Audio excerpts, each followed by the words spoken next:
ಸಮಾಜದಲ್ಲಿ ಇತರರಿಗೆ ಆದರ್ಶವಾಗಲು ರೂಢಿ, ಮಾನದಂಡ ಅಥವಾ ಮೌಲ್ಯಗಳನ್ನು ಮೈಗೂಡಿಸಿಕೊಂಡು ನ್ಯಾಯ, ಸ್ವಾತಂತ್ರ್ಯ, ಸಮಾನತೆ ಮತ್ತು ಭ್ರಾತೃತ್ವ ಸಾಧಿಸುತ್ತಾ ಮಾನವೀಯತೆಯ ಸೇವೆ ಮಾಡಿರುವ, ಸಮಾಜದಲ್ಲಿ ಇತರರಿಗೆ ಆದರ್ಶಪ್ರಿಯರಾಗಿ ಕಾಣುವ ಆದರ್ಶ ವ್ಯಕ್ತಿಗಳ ವಿಚಾರಗಳನ್ನು ತಿಳಿಸುವ ವಿನೂತನ ಕಾರ್ಯಕ್ರಮವೇ ಆದರ್ಶ ವ್ಯಕ್ತಿಯ ಆದರ್ಶ.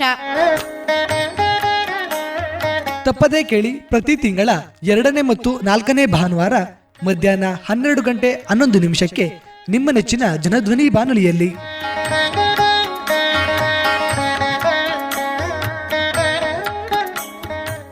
ಪ್ರೀತಿಯ ಜನಧ್ವನಿ ಕೇಳುಗರಿಗೆಲ್ಲ ನಿಮ್ಮ ಬಾನುಲಿ ಗೆಳೆಯ ಸೋಮೇಶ್ ಮಾಡುವ ನಮಸ್ಕಾರಗಳು. ಎಂದಿನಂತೆ ತಮ್ಮೆಲ್ಲರಿಗೂ ಆದರ್ಶ ವ್ಯಕ್ತಿಯ ಆದರ್ಶ ಕಾರ್ಯಕ್ರಮಕ್ಕೆ ಆತ್ಮೀಯವಾದ ಸ್ವಾಗತ. ಕೇಳುಗರೆ, ಈ ದಿನ ಒಂದು ಆದರ್ಶ ವ್ಯಕ್ತಿ ಯಾರಪ್ಪ ಅಂತ ನಾವು ನೋಡೋದಾದರೆ, ಹರದನಹಳ್ಳಿ ಗ್ರಾಮ ಪಂಚಾಯಿತಿ ವ್ಯಾಪ್ತಿಗೆ ಬರತಕ್ಕಂತಹ ನಂಜನಗೂಡು ತಾಲೂಕಿನ ಹುಲ್ಲಳ್ಳಿ ಹೋಬಳಿ ವ್ಯಾಪ್ತಿಯ ಏನು ನಮ್ಮ HD ಕೋಟೆ ಇರ್ಬೋದು, ನಂಜನಗೂಡು ಇರ್ಬೋದು, ಸರಗೂರು ತಾಲೂಕು ಇರ್ಬೋದು, ಎಲ್ಲ ಸುತ್ತಮುತ್ತ ತಾಲೂಕುಗಳಿಗೆ ಒಂದು ಹೆಸರುವಾಸಿಯಾಗಿರ್ತಕ್ಕಂತಹ ಕೂಡಲ ಸಂಗಮ ಕ್ಷೇತ್ರದ ಸದ್ಗುರು ಮಹಾದೇವ ತಾತರವರ ಬಗ್ಗೆ ಒಂದು ಇತಿಹಾಸವನ್ನು ತಿಳಿಯೋಣ. ಅವರ ಒಂದು ಒಡನಾಟವನ್ನು ಹೊಂದಿರತಕ್ಕಂತಹ ಹುಚ್ಚಗಣ್ಣಿಯ ನರಸಿಂಹೇಗೌಡರು, ಇವರು ಹಿರಿಯ ಪತ್ರ ಬರಹಗಾರರು. ಹಾಗೆ ಮಹಾದೇವ ತಾತರವರ ಬಗ್ಗೆ ಬಹಳ ವಿಚಾರವನ್ನು ಇವರು ತಿಳ್ಕೊಂಡಿದ್ದಾರೆ, ಮತ್ತೆ ಹತ್ತಿರದಿಂದ ಅವ್ರನ್ನ ಕಂಡಂತವರಾಗಿದ್ದಾರೆ. ಹಾಗಾಗಿ ಬನ್ನಿ ನಾವು ಅವ್ರನ್ನ ಕಾರ್ಯಕ್ರಮಕ್ಕೆ ಸ್ವಾಗತಿಸೋಣ, ಅವರಿಂದ ಒಂದಷ್ಟು ಮಾಹಿತಿಯನ್ನು ತಿಳಿದು ಬರೋಣ. ಗೌಡ್ರೆ, ಈ ಒಂದು ಕಾರ್ಯಕ್ರಮಕ್ಕೆ ತಮಗೆ ಆತ್ಮೀಯವಾದ ಸ್ವಾಗತ. ಎಲ್ರಿಗೂ ನಮಸ್ಕಾರ ಹಾಗೂ ಧನ್ಯವಾದ. ಶರಣಯ್ಯ ಶರಣು ಶ್ರೀ ಗುರುವೇ, ಶರಣಯ್ಯ ಶರಣು ಸದ್ಗುರುವೇ, ಸಂಗಮ ಕ್ಷೇತ್ರದ ಓ ಪ್ರಭುವೇ, ಮಾ ಮಹಿಮ ಮಹದೇವ ತಾತ. ಮೊದಲಿಗೆ ಈ ಒಂದು ಸಂಗಮ ಕ್ಷೇತ್ರದಲ್ಲಿ ಐಕ್ಯಾಗಿರ್ತಕ್ಕಂಥ ಸದ್ಗುರು ಮಹಾದೇವ ತಾತರವ್ರ ಬಗ್ಗೆ ಜನರಲ್ಲಿ ಬಹಳ ಭಕ್ತಿ ಭಾವ ಇದೆ. ಇವರು ದೇವತಾ ಪುರುಷ. ಅನೇಕ ಒಂದು ಪವಾಡಗಳನ್ನು ನೋಡಿದರೆ ಇವತ್ತು ಅನೇಕ ಸುತ್ತಮುತ್ತ ಹಳ್ಳಿಗಳಿಂದ ಆ ಒಂದು ಕ್ಷೇತ್ರಕ್ಕೆ ಭೇಟಿ ಕೊಡ್ತಾರೆ. ಅದರಲ್ಲೂ ಅದೊಂದು ಸಂಗಮ ಕ್ಷೇತ್ರ ಆಗಿದೆ, ತುಂಬ ಇತಿಹಾಸ ಪ್ರಸಿದ್ಧವಾದ ಸ್ಥಳವಾಗಿದೆ. ಹಾಗಾಗಿ ನೀವು ಒಂದು ಅವ್ರ ಜೊತೆ ನೀವು ಒಡನಾಟ ಇಟ್ಕೊಂಡು ಅವ್ರನ್ನೆಲ್ಲ ಹತ್ರದಿಂದ ನೋಡಿದಿರಿ. ಹಾಗಾಗಿ ಈ ಸಂದರ್ಭದಲ್ಲಿ ನಮ್ಮ ಕೇಳುಗರಿಗೆ ನೀವು ಕಂಡಂತಹ ಮಹಾದೇವ ತಾತರವ್ರ ಬಗ್ಗೆ ಒಂದು ಮಾಹಿತಿಯನ್ನು ಹೇಳೋದಾದರೆ. ಎಲ್ರಿಗೂ ನಮಸ್ಕಾರ ಹಾಗೂ ಧನ್ಯವಾದ. ಸದ್ಗುರು ಮಹಾದೇವ ತಾತಾರವರ ಪ್ರೇರಣೆಯಿಂದ ಅವರು ಏನು ನನಗೆ ಅಮೃತವಾಣಿ ಹೇಳಿದಾರೋ, ಅವರು ಏನು ನಮಗೆ ಪವಾಡ ಮತ್ತು ಅಮೃತವಾಣಿ ಇಂಥ ಈ ಮೂಢನಂಬಿಕೆ ಇರ್ತಕ್ಕಂಥವರಿಗೆಲ್ಲ ಸದ್ಭಕ್ತಿ, ಜ್ಞಾನೋದಯ, ಜ್ಞಾನಾರ್ಜನ ಕೊಟ್ಟಂಥ ಮಹಾದೇವ ತಾತ ಹಿಂದೆ ಬಳ್ಳಾರಿ ಜಿಲ್ಲಾ ಅಲ್ಲಿಪುರದಿಂದ ಇಲ್ಲಿಗೆ 1980ನೇ ಇಸ್ವಿಯಲ್ಲಿ ಸೆಪ್ಟೆಂಬರ್ ಅಕ್ಟೋಬರ್ ಇಲ್ಲಿ ಈ ನಮ್ಮ ಗ್ರಾಮ ಪಂಚಾಯಿತಿಗೆ ವ್ಯಾಪ್ತಿಗೆ ಒಳಪಟ್ಟ ಹಾಗೂ ನೆಲ್ಲಿತ್ತಾಳಪುರ ಗ್ರಾಮ ಪಂಚಾಯಿತಿಗೆ ಒಳಪಟ್ಟ ಕಪ್ಸೋಗೆ, ಕಣನೂರು, ಮಾದನಹಳ್ಳಿ ಹಾಗೂ ಹರದನಹಳ್ಳಿ, ಹುಚ್ಚಗಣಿ, ಹೀಗೆ ಈ ಗ್ರಾಮದವರನ್ನ ಅವರು 80ನೇ ಇಸ್ವಿಯಲ್ಲಿ ಈ ಗ್ರಾಮಗಳಿಗೆ ಭೇಟಿ ಕೊಟ್ಟು ಅವರು ಬರುವಾಗ ಅವರ ಅನೇಕ ಭಕ್ತ ವೃಂದದವರು ಅಂದರೆ ವಕೀಲರುಗಳು ಮತ್ತು ಪೊಲೀಸ್ ಇಲಾಖೆಯವರು, ಅವರ ಸೇವಕರು ಸುಮಾರು ಒಂದು 20-25-30 ಜನದವರೆಗೆ ಟೆಂಪೋ ಮಾಡಿ ಅವರು ಇಲ್ಲಿ ಬರಬೇಕಾದ ಕಾರಣ ಹೇಗೆ ಅಂತ ಹೇಳಿದ್ರೆ, ಅಲ್ಲಿಪುರದಲ್ಲಿ ಇದ್ದಂಥ ಆ ಮಹಾದೇವ ತಾತ ಅಲ್ಲಿ ಅವರ ಭಕ್ತರಿಗೆ ನಾನು ಅಲ್ಲಿ ಹೋಗಿ ಕೂಡಲ ಸಂಗಮದಲ್ಲಿ ನೆಲೆಸಬೇಕಾಗಿದೆ, ಅಲ್ಲಿ ಕಬಿನಿ ಮತ್ತು ಭೃಗು ನದಿ 2 ಸಂಗಮ ಆಗ್ತಾಯಿದೆ, ಆ ಸ್ಥಳಕ್ಕೆ ನನ್ನನ್ನು ಕರೆದೊಯ್ಯಿರಿ ಅಂತ ಹೇಳಿ ಅವರ ಭಕ್ತ ವೃಂದದವ್ರಿಗೆ ಹೇಳಲಾಗಿ ಅವರು 1980ನೇ ಇಸ್ವಿಯಲ್ಲಿ ತಾರೀಕು ಮರವಾಗಿದೆ. ಆ ಒಂದು ಸೆಪ್ಟೆಂಬರು ಇರಬಹುದು ಬಹುಶಃ. ಆ ಸಂದರ್ಭದಲ್ಲಿ ಆ ಎಲ್ಲ ವೃಂದದವರು ಅವರು ಸಮೇತವಾಗಿ ಎಲ್ಲ ಗ್ರಾಮಗಳಿಗೂ, ಈ ಹೇಳಿದಂಥ ಗ್ರಾಮಗಳಿಗೂ ಭೇಟಿ ಕೊಟ್ಟು ಅಲ್ಲಿಯ ಗ್ರಾಮದ ಮುಖಂಡರುಗಳು, ಎಲ್ಲ ಸಮಾಜದ ಮುಖಂಡರುಗಳನ್ನು ಸೇರಿಸಿ ನಮ್ಮ ಈ ಸಂಗಮ ಕ್ಷೇತ್ರ ಏನಿದೆಯೋ ಮೊತ್ತದಲ್ಲೇ ಅದು ಅಲ್ಲಿ ಕಬಿನಿ ಮತ್ತು ಭೃಗು ನದಿ 2 ಸೇರಿ ಸ್ಥಳದಲ್ಲಿ ಸಂಗಮನಾಥನ ದೇವಾಲಯ ಇದೆ. ಅದು 33ಹಳ್ಳಿ ಗ್ರಾಮದ ಭಕ್ತಾದಿಗಳ ದೇವಾಲಯ, ಸರ್ವರಿಗೂ ದೇವಾಲಯ. ಅಂಥ ಸ್ಥಳದಲ್ಲಿ ಬಂದು ಒಂದು 3 ದಿನ ಉಳಿದು ಅವ್ರ ಭಕ್ತರು ಅವರೆಲ್ಲ ಸರಿ ಉಳಿದಾಗ ಇಡೀ ಆಜುಬಾಜು ಗ್ರಾಮದವರೆಲ್ಲ ಸೇರಿ ಯಾರೋ ಮಹನೀಯರು ಬಂದಿದ್ದಾರೆ, ತಪಸ್ವಿಗಳು ಬಂದಿದ್ದಾರೆ, ಋಷಿಗಳು ಬಂದಿದ್ದಾರೆ. ಆ ಒಂದು ಮನೋಭಾವದಿಂದ ಪ್ರತಿಯೊಂದು ಹಳ್ಳಿ ಜನರು ಸಹಿತ ಬಂದು ಆ ಸಂಗಮನಾಥನ ಕಾರ್ಯಸ್ವಾಮಿ ಗದ್ದಿಗೆಯಲ್ಲಿದ್ದಂಥ ನಮ್ಮ ಸದ್ಗುರು ಮಹಾದೇವ ತಾತಾರವರ ದರ್ಶನ ಭಾಗ್ಯವನ್ನು ಪಡೆದಂಥ ಜನಗಳು ಅನೇಕ ಜನ. ಅಲ್ಲಿಂದ ಶುರುವಾಯಿತು ತಾತ ಅವರ ಭಕ್ತಿ, ತಾತ ಅವ್ರಿಗೆ ಜನಗಳ ಮೇಲೆ ಇರ್ತಕ್ಕಂಥ ಭಕ್ತಿ ಶುರುವಾಗಿ ಪ್ರತಿನಿತ್ಯ ಸಹಸ್ರಾರು ಜನ ಬಂದು ಅವ್ರ ದರ್ಶನ ಪಡಿತಾಯಿದ್ರು. ಆ ಸಂದರ್ಭದಲ್ಲಿ ಒಂದು ವಾರಗಟ್ಟಲೆ ಸಂಗಮದ ಕಾರ್ಯಸ್ವಾಮಿ ಗದ್ದಿಗೆಯಲ್ಲಿ ಅವರು ಕಾಲಹರಣ ಮಾಡಿ, ಅವರ ಭಕ್ತ ವೃಂದದವರೆಲ್ಲ ಕಾಲಹರಣ ಮಾಡಿ, ತದನಂತರದಲ್ಲಿ ಅದೇ ತಾತ ಅವರು ಈ ಪಕ್ಕದ ಜಮೀನಿನಲ್ಲಿ ನಾನು ನನ್ನದೇ ಆದ ಒಂದು ಸ್ಥಳವನ್ನು ಗುರುತಿಸಬೇಕು, ಆ ಜಮೀನನ್ನು ಕ್ರಯಕ್ಕೆ ಪಡಿಬೇಕು ಅನ್ನೋ ಒಂದು ಬಿಚ್ಚು ನುಡಿಯಿಂದ ಭಕ್ತರಿಗೆ ಹೇಳಲಾಗಿ, ಅದು ಹರ್ದಳ್ಳಿ ಗ್ರಾಮದ ಸರ್ವೆ ನಂಬರ್ 45 ಇರಬೇಕು, ಅದು ನನ್ನ ಜ್ಞಾಪಕ ಇಲ್ಲ ಈಗ. ಒಂದು ಆವಾಗ ಅದೇ ಜಮೀನು ನಮ್ಮ ಹುಚ್ಚಗಣಿ ಗ್ರಾಮದ ಸಿದ್ದೇಗೌಡ ಎಂಬತಕ್ಕಂಥ 4 ಎಕರೆ ಜಮೀನಿತ್ತು. ಆ ಜಮೀನಿನ ಮಾಲೀಕನ ಕರೆಸಿ ಆ ಜಮೀನು ನನಗೆ ಕ್ರಯಕ್ಕೆ ಪಡಿಬೇಕು ಅಂತ ಅವರು ಅಮೃತವಾಣಿಯಿಂದ ಹೇಳಿದಾಗ, ಅದೇ ಸಿದ್ದೇಗೌಡ ಅಂತಕ್ಕಂಥವ್ರನ್ನ ಕರ್ಕೊಂಡೋಗಿ ತಾತ ಅವ್ರ ಮುಂದೆ ಕೂರಿಸಿ ಅದನ್ನು ಕ್ರಯಕ್ಕೆ ಕೊಟ್ಬಿಡಪ್ಪ ಅಂತ ಕೇಳಲಾಗಿ, ಅವನು ನನಗೆ ಟೈಮ್ ಬೇಕು ಅಂತ ಹೇಳಿ ಅವನು ಮರುತ್ರವನ್ನು ಕೊಟ್ಟು ಗ್ರಾಮಕ್ಕೆ ಬಂದಾಗ, ಕೊನೆಯಲ್ಲಿ ಈ ವಿಚಾರ ಆ ಗ್ರಾಮದ ಆಜುಬಾಜು ಗ್ರಾಮದ ಮುಖಂಡರುಗಳ ಆದೇಶದ ಮೇಲೆ, ಮುಖಂಡರುಗಳ ಒಂದು ಮಾರ್ಗದರ್ಶನದಂತೆ ನಮ್ಮ ಹೆಸರು ಬಂದು ನರಸಿಂಹೇಗೌಡರು ಕರೆಸಿ ಆ ಜಮೀನನ್ನು ಕೊಡಿಸೋದಕ್ಕೊಂದು ವ್ಯವಸ್ಥೆ ಮಾಡ್ಬೋಣ ಅಂತ ಹೇಳಿದ್ದಕ್ಕೆ ನನ್ನನ್ನು ಸಹಿತ ಇರಲಿಲ್ಲ 2 ದಿನ. ನಂತರ ಬಂದಾಗ ನಾನು ಅವರ ಆದೇಶ ಬಂತು, ಹೀಗೆ ಮಹರ್ಷಿಗಳು ಬಂದಿದ್ದಾರೆ, ಅಲ್ಲಿಪುರದಿಂದ ಮಹರ್ಷಿಗಳು ಅವರ ಭಕ್ತ ವೃಂದದವರೆಲ್ಲ ಬಂದಿದ್ದಾರೆ ಸಂಗಮ ಕ್ಷೇತ್ರಕ್ಕೆ, ಅದಕ್ಕೆ ತಮ್ಮನ್ನು ಆಹ್ವಾನ ಮಾಡ್ತಾ ಇದ್ದೀವಿ ನಾವು ಅಂತ ಆಜುಬಾಜು ಗ್ರಾಮ ನಮ್ಮ ಸ್ನೇಹಿತರುಗಳೆಲ್ಲ ನಮ್ಮನ್ನು ಅಪೇಕ್ಷೆ ಪಟ್ಟದಕ್ಕೆ, ಮತ್ತು ಆ ಜಮೀನಿನ ಯಜಮಾನ ಸಿದ್ದೇಗೌಡರೂ ಸಹಿತ ಬಂದು ನನ್ನನ್ನು ಈ ರೀತಿ ಯಾರೋ ಮಹರ್ಷಿಗಳು ಬಂದಿದ್ದಾರೆ, ಜಮೀನು ಕೇಳ್ತಾ ಇದ್ದಾರೆ, ಕೆಲವರೆಲ್ಲ ಅಪಪ್ರಚಾರ ಮಾಡ್ತಾವ್ರೆ ಹೇಗೆ ಅಂತ ನನ್ನನ್ನು ಅಭಿಪ್ರಾಯ ಕೇಳಿದೆ. ಆಗ ನಾನು ಹೇಳಿದೆ, ಅವನ ಪ್ರೇರಣೆ ಏನಿತ್ತ ಗೊತ್ತಿಲ್ಲ. ಹಾಗಿದ್ಮೇಲೆ ಮಹರ್ಷಿಗಳಾದಮೇಲೆ ನೋಡೋಣ, ನಾನು ಬೆಳಗ್ಗೆ ನೀನು ಹೊರಡು, ಅವ್ರು ಏನಾದ್ರು ಆಸ್ತಿ ಸಂಪಾದನೆಗೆ ಆಗಲಿ ಅಥವಾ ಹಣ ರೂಢಿಸೋಕ್ಕೆ ಆಗಲಿ ಬಂದಂಥ ವ್ಯಕ್ತಿಯಾಗಿದ್ದರೆ ಗೊತ್ತಾಗುತ್ತೆ. ಆವಾಗ ನಾವು ಕೊಡೋದು ಬೇಡ. ಮಹರ್ಷಿಗಳಾದರೆ ಅದು ಒಳ್ಳೆ ಧರ್ಮ ಕಾರ್ಯ, ನಾವು ಕೊಡುವಾಗಂದ್ರೆ ಕೊಡಪ್ಪ ಆಗತ್ತೆ ಹೇಳಿ ಒಂದು ವಾಗ್ದಾನ ತಗೊಂಡೆ. ಅಲ್ಲಿ ಆಯಿತು ಅಂತ ಹೇಳಿ ಅದರ ಮಾರನೆಗೆ ನಾವು ನಮ್ಮ ಕರ್ಮಾದಿಗಳನ್ನ ಮುಗಿಸಿ ಹೋಗಿ ಅವ್ರ ದರ್ಶನ ಪಡೆದಾಗ, ಕಾರಸ್ವಾಮಿ ಗದ್ದಿಗೆ ಮುಂಭಾಗ ಅವರು ಕುಳಿತಿದ್ದಂಥ ಶೈಲಿ ನಿಜವಾಗ್ಲೂ ನಾವು ಹೋಗಿ ನೋಡಿದಾಗಲೇ, ಅವರ ದರ್ಶನ ಮಾಡಿದಾಗಲೇ ನಮಗೆ ಬೇರೆ ಪ್ರೇರಣೆ ಆಗೋಯಿತು. ನಮ್ಮ ಮನಸ್ಸಲ್ಲಿ ಏನಿತ್ತೋ ಅದು ಒಂದೂ ಬರಲಿಲ್ಲ. ಅವ್ರು ನೋಡಿ ತುಂಬ ಸಂತೋಷಭರಿತರಾಗಿ ಆನಂದ ಭಾಷೆನೂ ಬಂದು ಮಾತಾಡೋಂಥ ವ್ಯವಸ್ಥೆನೂ ಇರ್ತಿರಲಿಲ್ಲ. ಅಂಥ ಸಂದರ್ಭದಲ್ಲಿ ದರ್ಶನ ಮಾಡಿದ ಮೇಲೆ ಅಲ್ಲಿಯ ಅವರ ಭಕ್ತ ವೃಂದದವರು ಜಮೀನು ವಿಚಾರದಲ್ಲಿ ಹೇಳಿದಾಗ, ನಾನು ಸಹಿತ ಒಂದು 10 ನಿಮಿಷಗಳ ಕಾಲ ಮಹರ್ಷಿಗಳ ಅವರ ರೂಪು ನೋಡಿ, ಅವರು ಜಡೆ ಅಂದರೆ ಅಸಾಧ್ಯ, ಅವರು ನಿಂತರೆ ಕೆಳಗಡೆ ಜಡೆ ಎಳಿತಿತ್ತು. ಆ ಪೇಟ ಧರಿಸಿ ಕೂತ್ಕೊಂಡಾಗ ಸಾಕ್ಷಾತ್ ಪರಶಿವನ ದರ್ಶನ ಆದಂತೆ ನಮಗೆ ಕಂಡಿದ್ದರಿಂದ ಒಂದು 10 ನಿಮಿಷ ನಾನು ತಿಳಿದಂಥ ಮಾತಾಡಿ ಆ ಸಿದ್ದೇಗೌಡನಿಗೂ ಸಹಿತ, ನೀನು ಕೊಟ್ಬಿಡೋದು ಸರಿ ಕಣಪ್ಪ, ನೀನು ಕೊಡೋದಿಲ್ಲ ಅನ್ನೋ ಭಾವನೆ ಮಾತ್ರ ಬರಬಾರ್ದು, ಮಹರ್ಷಿಗಳು ಬಂದಿದ್ದಾರೆ, ಪುಣ್ಯ ಕ್ಷೇತ್ರ ಇದು, ಅವ್ರ ಪಾದ ಸ್ಪರ್ಶ ಮಾಡಿದ್ದಾರೆ ಅಂಥವ್ರಿಗೆ ನಾವು ವ್ಯತಿರಿಕ್ತವಾಗಿ ಮಾತಾಡೋದು ಸರಿ ಇಲ್ಲ, ಕೇಳು ಅಂದಾಗ ಆತನೂ ಸಹಿತ ಆಯಿತು ನಾನು ಕೊಟ್ಬಿಡ್ತೀನಿ ಈಗಂತ ಈ ವಾಗ್ದಾನ ಮಾಡಿದ ಮೇಲೆ ತಾತ ಅವರು ಏನು ಕೊಡಬೇಕು ಹೇಳಲೇ ಅಂದರು.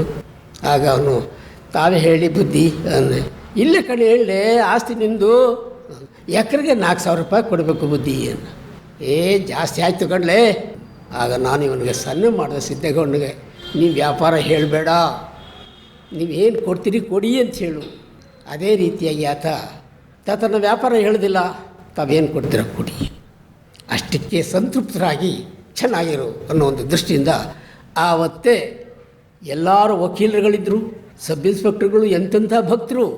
ಅವರು ಬೆಳಗ್ಗೆ ನಿತ್ಯ ಕರ್ಮಗಳನ್ನು ಮುಗಿಸಿ ಅವರು ಪೂಜೆ ಪುರಸ್ಕಾರ ಮಾಡಿ ಪ್ರಸಾದ ಮಾಡಿದ್ರೆ ಮತ್ತೆ ಸಾಯಂಕಾಲನೇ ತಾತ ಅವರೇ ಹೇಳ್ಕೊಂಡು ಪ್ರಸಾದ ಮಾಡ್ತಾಯಿದ್ರು. ನಾವು ನೋಡೋ ಮಟ್ಟಿಗೆ ಸುಮಾರು 15 ದಿನದವರೆಗೂ ಸಹಿತ ಅಲ್ಲೇ ವಾಸ ಇದ್ದರು.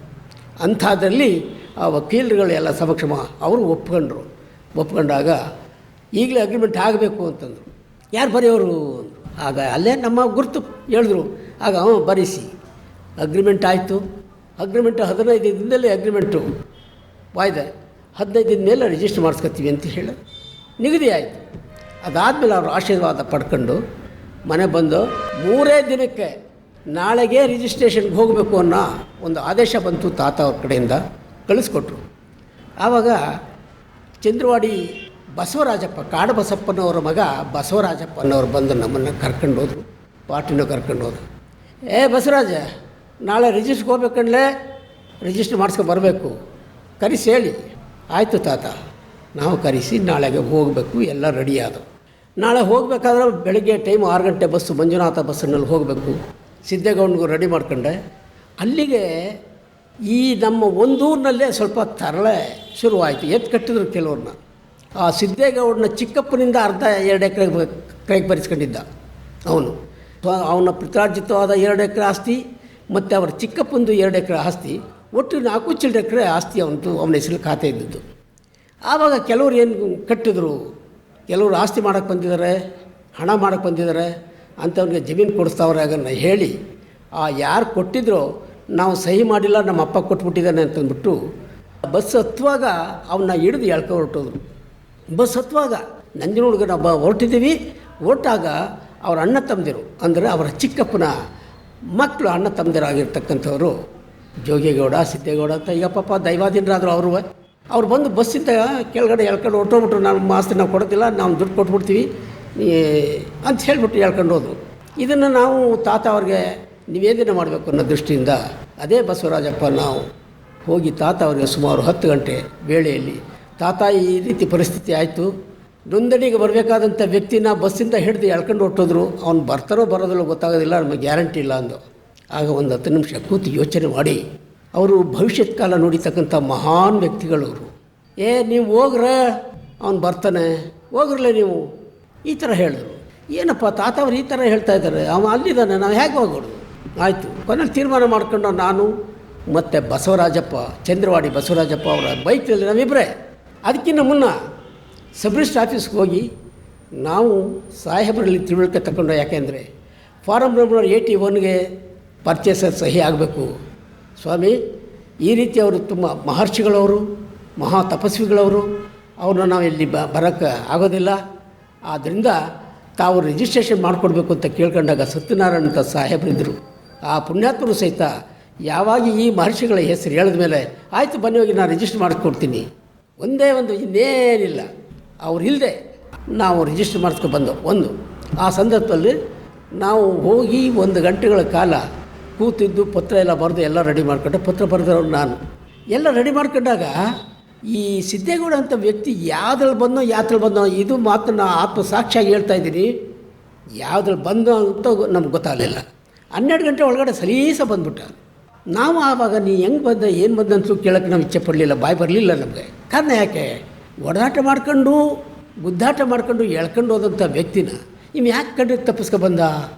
ತಾತ ಅವ್ರು ಹೀಗೆ ಹೇಳಿದ್ರಲ್ಲ, ಹೇಗೆ ಇದು, ಅವ್ನು ಬರ್ತಾನೆ ಹೋಗ್ರಲೇ ನೀವು ಹೋಗಂತ ಹೇಳಿದ್ರಲ್ಲ, ಏನೋ ಇರಬೇಕು, ಇದ್ರ ಮೇಲೆ ನಾವು ಹೆಚ್ಚಿಗೆ ಮಾತನಾಡಬಾರ್ದು, ಹೆಚ್ಚಿಗೆ ಕೇಳಬಾರ್ದು ಅನ್ನೋ ಇದ್ರ ಮೇಲೆ ನಾವು ರಿಜಿಸ್ಟ್ರೇಷನ್ ಮಾಡಿಸ್ಕೊಂಡು ಬಂದು ಆವತ್ತಿನ ದಿನ ಸಬ್ ರಿಜಿಸ್ಟ್ರಾರ್ ಆದರೂ ಸಹಿತ ತಾತ ಅವ್ರ ಹೆಸರು ಹೇಳ್ಕೊಂಡು ಯಾವುದೇ ಇಲಾಖೆಗೆ ಹೋದ್ರೂ ಯಾರೂ ಸಹಿತ ಅಲ್ಲ ಅಂತಿರಲಿಲ್ಲ, ಅದೇ ರೀತಿ ಕೆಲಸ ಮಾಡ್ಕೊಡ್ತಿದ್ರು ಅಂಥ ತಪಸ್ವಿಗಳವರು.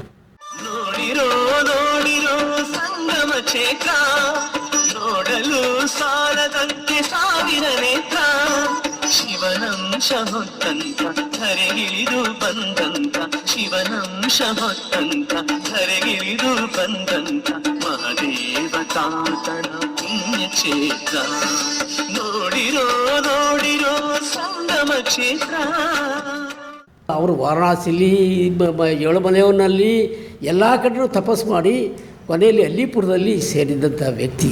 ಯಾಕೆಂದರೆ ಇದು ನಿಮಗೆ ಹೇಗೆ ಗೊತ್ತು ಅಲ್ಲಿಪುರದಲ್ಲಿ ಸೇರಿದ್ದು ಅಂತ ಕೇಳ್ಬೋದು. ಅಲ್ಲಿಯ ಭಕ್ತ ವೃಂದದವರು ನಮಗೆ ಆ ಆಧ್ಯಾಂತ ಚರಿತ್ರೆ ಎಲ್ಲನೂ ನಮಗೆ ಅವರ ಸ್ಟೋರಿ ಎಲ್ಲ ಹೇಳಿದ್ರು. ಹೇಗೆ ತಾತ ಅವ್ರ ಹಿಂದೆ ಬಂದಾಗ ಒಬ್ಬರು ಬೋವಿ, ಅವೆಂಥ ಭಕ್ತ, ಎಂಥ ಶರಣರಿರ್ಬೋದು, ಬೋವಿ ಜನಾಂಗದ ಮನೆಯಲ್ಲಿ ಸುಮಾರು ವರ್ಷಗಳ ಕಾಲ ಅವನ ಮನೆಯಲ್ಲಿ ಇದ್ದಾಗ ಅವ್ರಿಗೆ ಸರ್ಕಾರದವರೇ ಕೊಟ್ಟಿದ್ದಾರೆ, ಅವರು ಆಸ್ತಿ ಕೊಟ್ಟಿದ್ದಾರೆ ಅಂತ ವಿಚಾರ ವಿನಿಮಯ ಆಯಿತು. ಅಂಥ ಭಕ್ತರ ಮನೆಯಲ್ಲಿ ಅವರು ವಾಸ ಇರಬೇಕಾದ್ರೆ ಅವರೆಂಥ ಪುಣ್ಯವಂತರು ಅನ್ನೋದನ್ನು ನಾವು ಊಹೆ ಮಾಡಿಕೊಂಡು ಆಗ ಅಲ್ಲಿಪುರದಿಂದ ಇಂಥ ಕ್ಷೇತ್ರಕ್ಕೆ ಇಂಥ ಜಾಗದಲ್ಲೇ ನಾವು ಹೋಗಿ ನೆಲೆಸಬೇಕು, ನೀವು ಹೋಗಿ ಆಗಂತಂದಾಗ ಈ ತಾತ ಅವರು ಯಾರು, ಇದು ಊಹೆ ಎಲ್ರಿಗೂ ಕೆಲವ್ರಿಗೆ ಹುಟ್ಕತ್ತು. ಅದು ಹೇಗೆ ಹುಟ್ಟಿತು? ಈ ಸಂಗಮ ಕ್ಷೇತ್ರದಲ್ಲಿ ಹಿಂದೆ ಕಾರಸ್ವಾಮಿಗಳು ಅಂತ ಒಬ್ಬರು ಇದ್ದರು. ಅವರು ಇದೇ ರೀತಿ ತಪಸ್ಸು ನಿಷ್ಠೆಯಾಗಿ ತಪೋನ್ವಿತರಾಗಿ ಹಿಂದೆ ಮಹಾರಾಜರ ಕಾಲದಲ್ಲಿ ಆ ಅರಮನೆದ ಏನೋ ಒಂದು ತೊಂದರೆ ಆಗಿ ಅಲ್ಲಿಗೆ ಇವರು ತಮ್ಮ ಮಾಯಾ ಸ್ವರೂಪದಲ್ಲಿ ಹೋಗಿ ಅಲ್ಲಿ ಅನುಕೂಲ ಮಾಡಲಾಗಿ ಸುಮಾರು 50 ಎಕರೆ ಪ್ರದೇಶನ ಶ್ರೀ ರಾಮಲಿಂಗೇಶ್ವರನಿಗೆ ಇವರು ದಾನ ಕೊಟ್ಟಿದ್ದಂಥ 50 ಎಕರೆ ಜಮೀನು ಈಗಲೂ ಇದೆ. ಅಂತೂ ಮಹರ್ಷಿಗಳಿಗಾಗಿ ಮಹಾರಾಜರು ಕೊಟ್ಟಿದ್ದದಕ್ಕೆ ಈಗ ನಾವುಗಳು ಹೊಡೆದಾಡ್ತಾ ಇದ್ದೀವಿ, ಜನಗಳು ಹೊಡೆದಾಡ್ತಾ ಇದ್ದೀವಿ. ಅದು ಇವತ್ತು ಸಹಿತ ಅದು ನಾನಾ ಥರದಲ್ಲಿ ಆ ಜಮೀನಿನ ಕೇಸು ನಡೆದು ಎಲ್ಲ ಆಗಿ ಇವತ್ತು ದೇವರಂತೆಯೂ ಆಗಿದೆ. ಆ ಅರ್ಚಕ ಆಗಿರ್ತ ನಂಬಿ ಅರ್ಚಕರ ಸ್ಥಾನ ಮಾಡ್ತಂಥ ಆ ವ್ಯಕ್ತಿ ಅವರು 16 ವರ್ಷದಿಂದ ಮಾಡಿರ್ತಕ್ಕಂಥ ಅವ್ರಿಗೂ ಮೋಸ ಮಾಡಲಿಲ್ಲ ಆ ರಾಮಲಿಂಗೇಶ್ವರ. ಅದೇ ಕಾರಸ್ವಾಮಿಯವರು ಈಗ ಈ ಉದ್ಭವಕ್ಕೆ ಬಂದಿದ್ದಾರೆ. ಈ ಕಾರಸ್ವಾಮಿಗಳೇ ಆ ಕಾರಸ್ವಾಮಿಗಳಿಗೆ ಹಿಂದೆ ನರಸಿಂಹೇಗೌಡರು ಅಂದ್ರೆ ನಮ್ಮ ತಾತ ಅವರ ಆಡಳಿತ ನಮ್ಮ ವೀರಶೈವ ಸಮಾಜದಲ್ಲಿ ಅಷ್ಟೆಲ್ಲ ಇದ್ರೂ ಸಹಿತ ನಮ್ಮ ತಾತ ನರಸಿಂಹೇಗೌಡರಿಗೆ ಅವರು ಅವಿದ್ಯಾವಂತರಾದ್ರೂ ಇದು 3ನೇ ತಲ ನಾನು ಹೇಳ್ತಾ ಇರೋದು. ಅಂಥವ್ರಿಗೆ ಸಂಗಮದ ಗೌಡಿಕೆಯನ್ನು ಕೊಟ್ಟಾಗ ಯಾರ ಆಶೀರ್ವಾದದಿಂದ, ಅದೇ ಕಾರಸ್ವಾಮಿಯವರ ಆಶೀರ್ವಾದದಿಂದ ಬಂದಾಗ ಅದೇ ನಮ್ಮ ನರಸಿಂಹೇಗೌಡರು ನಮ್ಮ ತಾತ ಅವರಿಗೆ ಬಂಗಿ ಸೊಪ್ಪು ಬೆಳೆದು ಕೊಡ್ತಾಯಿದ್ರಂತೆ. ಬಂಗಿ ಸೊಪ್ಪು ಅವರು ಸೇವನೆ ಮಾಡ್ತಾಯಿದ್ರಂತೆ. ಅವರು ಒಳಗಡೆ ಹೋದ್ರೆ 1 ವಾರಗಟ್ಟಲೆ ಆ ದೇವಸ್ಥಾನದ ಹೊರಗಡೆ ಬರ್ತಾ ಇರಲಿಲ್ಲಂತೆ. ಆ ಮಹನೀಯನೇ ಐಕ್ಯವಾಗಿ ಇವತ್ತಿನ ದಿನ ಈಗ 100 ವರ್ಷದ ಮೇಲೆ ಈ ತಾತನಾಗಿ ಅಲ್ಲಿಂದ ಇಲ್ಲಿಗೆ ಅವರು ಹೇಳ್ಬೇಕಾದ್ರೆ ಕಣನ್ನೂರ್ಲಿಂತ ಅವರವರೇ ಬೀರ್ವಾಳಲ್ಲಿಂತ ಅರಸಮನೆ ತಂದವರು ಸುಮಾರು 100 ಫಲ ದಿನಸಿ ಬೆಳೀತಿದ್ರು. ಅವ್ರ ಮಾಹಿತಿಯೆಲ್ಲ ಕೊಟ್ಟದ ಮೇಲೆ ಅಲ್ಲಿಗೆ ತಾತ ಅವರು ಇಲ್ಲಿಂದ ಹೋಗಿ ಅವರು ಈ ನಾಗರ ಹಾವು ಸೋಲೆ ಹೇಗೆ ಎಳೀತದೋ ಹಾಗೆ ತಪಸ್ವಿಗಳು ಒಂದಲ್ಲ ಒಂದು ರೂಪದಲ್ಲಿ ಇವತ್ತಿನ ದಿನ ಇಲ್ಲಿಗೆ ಬಂದಿದ್ದಾರೆ ಅನ್ನೋದು 75 ಭಾಗ ಸಂಪೂರ್ಣ ಅವರೇ ಅನ್ನೋದನ್ನು ಅರಿವಾಯಿತು. ಯಾರಿಂದ? ಅವರಿಂದ ಅರಿವಾಯಿತು. ಅದೇ ತಾತ ಇದು ನೆಲೆಸಿರೋದು ಅನ್ನೋದು ಭಾವನೆ ಆದಮೇಲೆ ಆ ಜಮೀನು ರಿಜಿಸ್ಟ್ರೇಷನ್ ಆಯಿತು, ಎಲ್ಲ ಆಯಿತು. ನಾವು ಕಂಡದ್ದು ಮಾತ್ರ ಹೇಳಬೇಕಷ್ಟೇ.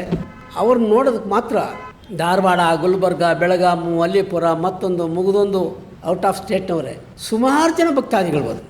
ಅವ್ರು ಬಂದವರು ಎಂಥ ಭಕ್ತಾದಿಗಳಪ್ಪ ಅಂತಂದರೆ ನಮಗೇನು ಆ ಭಕ್ತಿ ಅನ್ನೋದರ ರಸನೇ ನಮಗೆ ಗೊತ್ತಿರಲಿಲ್ಲ, ಆ ಭಕ್ತಿ ಭಾವ ಏನು ಅನ್ನೋದು ನಮಗೆ ಗೊತ್ತಿರಲಿಲ್ಲ. ಅಂಥ ಇದರಲ್ಲಿ ಆ ಪ್ರಸಾದ ತಾತ ಅವರು ದರ್ಶನಕ್ಕೆ ಬಂದಾಗ ಅವರ ಆ ಶಿಷ್ಯಂದ್ರು ಹೇಳ್ತಾಯಿದ್ರು, ಧಾರವಾಡದಿಂದ ಇಂಥವ್ರು ಬಂದವರಪ್ಪ, ಬೆಳಗಾವಿಯಿಂದ ಇಂಥ ಬಂದವರಪ್ಪ, ಈ ಥರ ಹೇಳ್ತಾ ಪರಿಚಯ ಮಾಡಿಕೊಡ್ತಾಯಿದ್ರು. ಓ ಹೌದಾ, ಆಯಿತು ಅವರು ಪ್ರಸಾದ ಕೊಡಿ ಅಂದ್ರೆ ಮಾತ್ರ ಪ್ರಸಾದ ಕೊಡ್ತಿದ್ರು. ಇಲ್ಲಾಂದ್ರೆ 3 ದಿನ ಆದರೂ ಅವ್ರ ಪ್ರಸಾದ ಎಲ್ಲ ಬರೀ ಕಡಲೆ ಪುರಿ ಬಾಳೆಹಣ್ಣು ತಿನ್ಕೊಂಡು ಅವರು ಜೀವನ ಮಾಡಿ ಹೋಗ್ತಾಯಿದ್ರು ದರ್ಶನ ಮಾಡ್ಕೊಂಡು. ಅವರು ಹೋಗಿ ಅಂದರೆ ಹೊರಟ್ಬಿಡ್ಬೇಕು, ಇರಿ ಅಂದರೆ 1 ತಿಂಗಳಾದರೂ ಇರಬೇಕು. ಇಂಥ ಮಹರ್ಷಿಗಳು ಭವಿಷ್ಯದ ಚೆನ್ನಾಗಿ ಅರ್ತಿದ್ದಂಥ ವ್ಯಕ್ತಿ.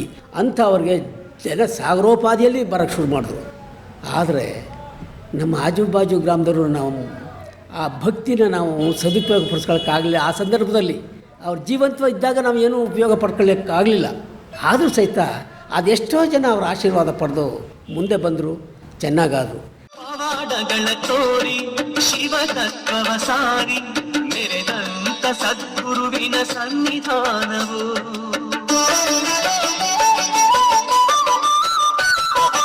ಅಷ್ಟಸಿದ್ಧಿಯನ್ನು ಪಡೆದ ಯೋಗ ನಿದ್ರೆಯಲ್ಲಿ ಕುಳಿತ ಕರುಣಾಳು ಗುರುವಿನ ಪರಮಾವತಾರವು ಶರಣಾಗತ ರಕ್ಷಕ ಭಕ್ತ ಜನರ ಪೋಷಕ ಶರಣಾಗತ ರಕ್ಷಕ ಭಕ್ತ ಜನರ ಪೋಷಕ ಶಿವ ಶರಣ ನೆಲೆಸಿರುವ ಕೈಲಾಸವು ನೋಡಿರೋ ಸಂಗಮ ಕ್ಷೇತ್ರ ನೋಡಲು ಸಾರದಂತೆ ಸಾವಿರ ನೇತ್ರ. ಅಲ್ಲಿ ಬರ್ತಿದ್ದವ್ರು ಯಾರಪ್ಪ ಆ ಕಡೆಯಿಂದ ಅಂದರೆ ಒಳ್ಳೊಳ್ಳೆ ಈಗಲೂ ಚಿಮ್ಮಣ್ಕಟ್ಟಿ ಭೀಮಣ್ಕಟ್ಟೆ ಚಿಮ್ಮಣ್ಕಟ್ಟಿ ಅವರೇ, ವಿಶ್ವನಾಥ್ ಮುದ್ನಾಳ್ ಅವರೇ, ಬಸವರಾಜ ಅನ್ವರಿ ಪಾಟೀಲ್ ಅವರೇ, ಮತ್ತು ನಾಗನಗೌಡ, ಮತ್ತೊಬ್ಬರು ಮುಗ್ದೊಬ್ಬರು ಎಲ್ಲ MLA MP ಮತ್ತೊಬ್ಬರು ಮುಗ್ದೊಬ್ಬರೇ ಥೇಚವಾಗಿ ಬರ್ತಿದ್ದರು ಭಕ್ತರು. ಅಲ್ಲಿ ಅವ್ರು ಯಾವ ಉದ್ದೇಶಕ್ಕೆ ಬರ್ತಾಯಿದ್ರು ಅಂದರೆ ಇವರು ಸೇವೆ ಮಾಡಿ ಇವರು ದರ್ಶನ ಮಾಡ್ಕೊಂಡು ಹೋಗೋದು, ಮತ್ತು ಮಕ್ಕಳಿಗೆ ನಾಮಕರಣ ಮಾಡಬೇಕಾದ್ರೂ ಸಹಿತ ಇವ್ರು ಕೇಳ್ಕೊಂಡೇ ಮಾಡ್ತಾಯಿದ್ರು. ಎರಡನೇದಾಗಿ, ಅಪ್ಪ ನನ್ನ ಮಗಳಿಗೆ ವರ ಸಿಕ್ಕಿಲ್ಲ, ಅಪ್ಪ ತಾತ ನನ್ನ ಮಗನಿಗೆ ವಧು ಸಿಕ್ಕಿಲ್ಲ ತಾತ ಅಂತಾಗ ಅವರು ಯಾವಾಗಲೂ ಸಡನ್ನಾಗಿ ಹೇಳ್ತಿರ್ಲಿಲ್ಲ. ಒಂದು 5 ನಿಮಿಷ ಜ್ಞಾನ ಒಂದು ಕಡೆ ಇಟ್ಟು ಅವರು 5 ನಿಮಿಷ ಆದಮೇಲೆ ಇಂಥ ಕಡೆ ಆಗದ ತಕೊಂಡು ಹೋಗ್ಲೆ ಅಂದರೆ ತಥಾಸ್ತು, ನಾಮಕರಣ ಏನು ಮಾಡಬೇಕು ತಾತ ಇಂಥದೇ ಇಡೋ, ಈ ಥರದ ಒಂದು ಆಶೀರ್ವಾದ ಪಡೆಯೋಕ್ಕೆ ಅವ್ರು ಗೊತ್ತಾದ್ರು. ಇನ್ನೊಂದು ಸನ್ನಿವೇಶ ಅಂದರೆ, ಒಬ್ಬರು ಬಸವರಾಜಪ್ಪ ಅಂತ ಅಸಿಸ್ಟೆಂಟ್ ಇಂಜಿನಿಯರ್, ಅವ್ರು ಬಂದಮೇಲೆ ಬಸವರಾಜ್ ಬಂದನಪ್ಪ ಅಂದಲ್ಲ, ಇರಲೇ ಅವ್ರು ಸೇವೆ ಮಾಡ್ಕೊಂಡು ಇದ್ಬಿಟ್ರು. ರಜನೂ ಹಾಕಿಲ್ಲ, ಏನೂ ಇಲ್ಲ, ರಜೆ ಹಾಕಿಲ್ಲ. ಅವರು ಸುಮಾರು 2-3 ತಿಂಗಳ ಕಾಲ ಇದ್ಬಿಟ್ರು ಅನಾಥ ಆಬ್ಸೆಂಟ್ ಅಲ್ಲಿ. ಆದರೆ 2 ತಿಂಗಳ ಮೇಲೆ ಬಂದಂಥ ಆಹ್ವಾನ ಏನು ಅವ್ರಿಗೆ, ಪ್ರಮೋಷನ್ನು ಎಕ್ಸಿಕ್ಯೂಟಿವ್ ಇಂಜಿನಿಯರ್. ಇದಕ್ಕೆ ಅವರು ಕೆಲಸ ಮಾಡದೇ ಇದ್ರೂ ನನ್ನಪ್ಪನ ಮಹರ್ಷಿಗಳ ಆಶೀರ್ವಾದದಿಂದ ಅಲ್ಲಿ ಅವ್ರಿಗೆ ಪ್ರಮೋಷನ್ ಸಿಕ್ತು 2 ತಿಂಗಳ ಮೇಲೆ. ಅವನು ಭಾರಿ ಇದು ಮಾಡಿಬಿಟ್ಟು ಒದ್ದಾಡ್ಬಿಟ್ಟ, ತಾತ ನಾನು 2 ತಿಂಗಳು ಸೇವೆ ಮಾಡಿದಕ್ಕೂ, ನಾನು ಅನಾಥರಾಜ್ಯ ಆಬ್ಸೆಂಟ್ ಆಗಿದ್ದದಕ್ಕೂ ನನಗೆ ಪ್ರಮೋಷನ್ ಕೊಡ್ತ ತಾತ. ಹೋಗ್ಲೇ ನಾಳೆ ನೀನು. ಇಂಥ ಸಂದರ್ಭಗಳನ್ನ ನಾವು ಕಣ್ಣಾರ ಕಂಡಿದ್ದೀವಿ, ಕಿವಿಯಾರ ಕೇಳಿದ್ದೀವಿ. ಹೀಗಾಗಿ ಇನ್ನೊಬ್ಬರು ನಾಗನಗೌಡ MLA ನಾಗನಗೌಡ ಅಂತ ಅವ್ರು ಬಂದರು. ಲಂಕಾದಲ್ಲಿ ಒಂದು ಬ್ಯಾಂಕ್ದು ಮೆಚುರಿಟಿ ಆಗಿತ್ತು, ಅವರು ಡಿಪಾಸಿಟ್ ಇಟ್ಟಿದ್ರಂತೆ.